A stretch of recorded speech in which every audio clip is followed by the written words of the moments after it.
Give joy to the world this minute. Heavenletter number 5698. July 1, 2016.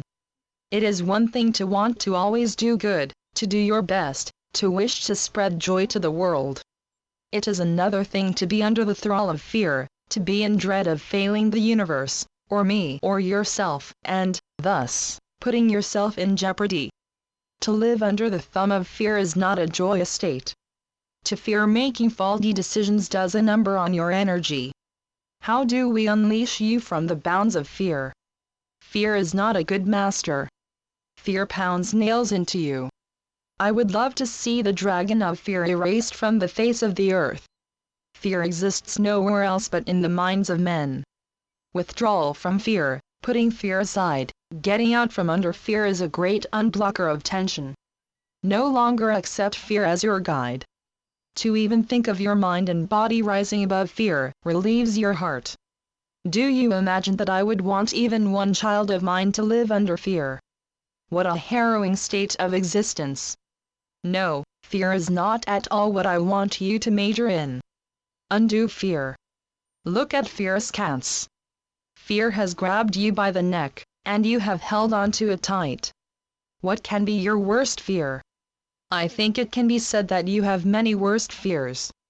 You fear for your life as if the physical world is the extent of life and the beginning and end of your life. Certainly, you are immersed in physical life.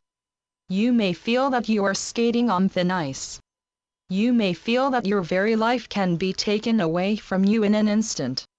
You fear what you see on the surface of life, as if the surface were the total of your existence. There is no end to existence. You fear for your life as if you are limited to the physical. You are not. Abandon the idea of limits. You are unlimited.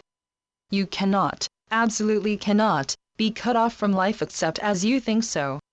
It is hardship to live under the idea that what life ultimately offers you is loss, loss of what you have known, loss of what you may see as what you own. Rather, you have everything. You are everything, yet you shiver and tremble in advance that what you own and your very existence will run through your fingers never to be found again. True, your body is not immortal. You, however, are an impulse that never meets death. Your body can be shot to smithereens, yet, you, the soul of you, can never perish. You are the real goods. As there is no end to me, there is no end to you. Yet, this may be the fear of fears that you live with.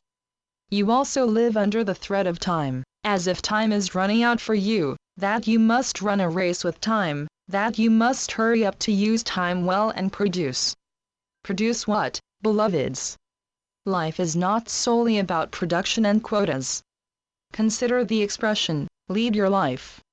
Yes, lead your life. Fear of an end to time is not to take you away from the love and joy of life as it rolls out. In fear, you sabotage yourself. You may think you are running after time to make full use of it, yet, because of fear of loss, you are running away from time with all your might. Time does not exist, so why would you spend your God-given life looking for an escape from time that is only an idea anyway? Get away from the idea. Infinity and timelessness are more than ideas, yet truth may be hard for you to hold in your hand. You may joust with permanence even as you cry out for it. Spend your energy on the reality of love. The sun radiates light, and you are meant to radiate love, which is another name for oneness. Let love be the vehicle you ride. You live in times, there is that word time again, now made plural. It sure seems that you are under time's foot, and cannot get away. The thing is, time doesn't exist, and you are not stepped on by time except as you accept the premise that you are. When you believe a mere idea is real, it might as well be real for you. Can you imagine the extent of release of bodily tension when you are no longer bound by fear? Fear is an addiction, and, too often, you pledge your allegiance to fear. Get out from under fear. Choose freedom instead. Manifest freedom. Adhere to freedom, for freedom exists, and fear is not, except as you hear it rumbling in the distance and you listen to it and honor it. Channeled by Gloria Wendroff. heavenletters.org.